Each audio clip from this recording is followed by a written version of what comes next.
కూటమి ప్రభుత్వ పాలనలో తమకు మేలు జరుగుతుందని ప్రజలు నమ్మి ఓట్లు వేసి గెలిపిస్తే ఈ ప్రభుత్వం ప్రజలకు వెన్నుపోటు పొడిచిందని ఆదోని మాజీ ఎమ్మెల్యే సాయి ప్రసాద్ రెడ్డి విమర్శించారు. కూటమి ప్రభుత్వ పాలనలో తమకు మేలు జరుగుతుందని ప్రజలు నమ్మి ఓట్లు వేసి గెలిపిస్తే ఈ ప్రభుత్వం ప్రజలకు వెన్నుపోటు పొడిచిందని ఆదోని మాజీ ఎమ్మెల్యే సాయి ప్రసాద్ రెడ్డి విమర్శించారు. ఆదోనిలోని పార్టీ కార్యాలయంలో వైసీపీ నాయకులు కార్యకర్తలతో కలిసి వెన్నుపోటు దినోత్సవం విజయవంతం చేయాలని కోరుతూ పోస్టర్ విడుదల చేశారు. ఈ సందర్భంగా ఆయన మాట్లాడుతూ కూటమి ప్రభుత్వం ఇచ్చిన హామీలు నెరవేర్చకుండా రెడ్ బుక్ పాలన చేస్తుందని ఆగ్రహం వ్యక్తం చేశారు. ఎందుకంటే ఇది ప్రజల కోసం చేసే పోరాటం, ఇది ప్రజలకు ఇచ్చిన హామీని నెరవేర్చలేని పరిస్థితిలో ఈ ప్రభుత్వం ఉంది కాబట్టి దీన్ని వెన్నుపోటు దినంగా కార్యక్రమాన్ని ఏర్పాటు చేసి చేయడం జరుగుతూ ఉంది. అందుకే ప్రతి వారు కూడా ఈ విషయంలో అందరూ కూడా మద్దతు ఇచ్చి ఈ కార్యక్రమాన్ని విజయవంతం చేయాలని చెప్పేసి కూడా నేను కోరుకోవడం జరుగుతూ ఉంది. ఎందుకంటే 1 year పరిపాలన చూసినాం, అధికారాన్ని ఇచ్చిండేది వైఎస్ఆర్సీపీని టార్గెట్ చేయడమే ఒక కార్యక్రమంగా జరుగుతూ ఉంది. ఎన్నో మానభంగాలు జరిగినాయి, హత్యలు జరిగినాయి, అత్యాచారాలు జరిగినాయి.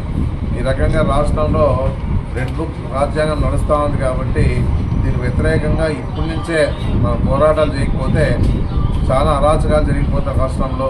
ఎందుకంటే సోషల్ మీడియా మీద కూడా కేసులు పెట్టడం, ఏదున్నా కూడా ఇబ్బంది పెట్టే పరిస్థితి రాష్ట్రంలో చూడడం జరుగుతూ ఉంది. ఏదన్నా అనవసరంగా కేసులు ఏర్పాటు పెట్టడం, ఎందుకంటే పార్టీ పరంగా కానీ ఎవరైనా ముఖ్యమైన నాయకులు ఉంటే వాళ్ళ మీద కేసులు పెట్టి వాళ్ళ ద్వారా కేసులు పెట్టించి వాళ్ళ మీద పెట్టించి ఇబ్బంది పెట్టే పరిస్థితి చూస్తాను రాష్ట్రంలో.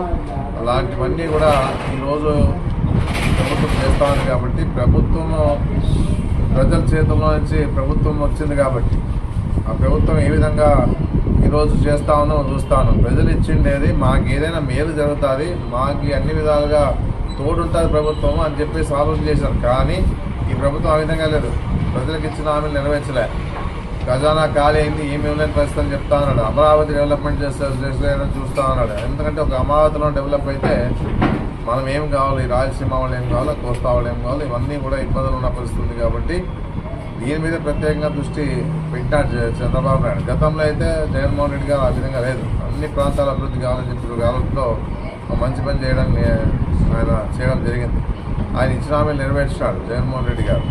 ఏదున్నా కూడా ఈరోజు ఉండే పరిస్థితిలో ఈ ప్రభుత్వం ఇవ్వలేని హామీలు ఇచ్చి ఈరోజు ప్రజలకు కూడా ఏది చేయకుండా ఇచ్చిన హామీలు నెరవేర్చుకోకుండా అన్నారు కాబట్టి వెన్నపోటు దినంగా ఈరోజు ప్రకటించారు జగన్మోహన్ రెడ్డి గారు. పెద్ద ఎత్తున పార్టీ కార్యకర్తల నాయకులు, అభిమానులు, కౌన్సిలర్లు, సర్పంచులు, ఎంపీటీసీలు అందరూ కూడా బీసీ, ఎస్సీ, ఎస్టీ, మైనార్టీలు, యువత, అన్ని వర్గాల వారు కూడా, మహిళలు అందరూ వచ్చి పెద్ద ఎత్తున పాల్గొని 9 గంటల వస్తే దీంట్లో టిఫిన్ ఏర్పాటు చేసాం. దీని నుంచి పార్టీ ఆఫీస్ నుంచి సబ్ కలెక్టర్ ఆఫీస్ పోయి మెమోరాండం ఇచ్చి అక్కడ ఈ వెన్నుపోటు దినాల గురించి మాట్లాడి మళ్ళా డిస్కస్ అవుదామని చెప్పేసి నన్ను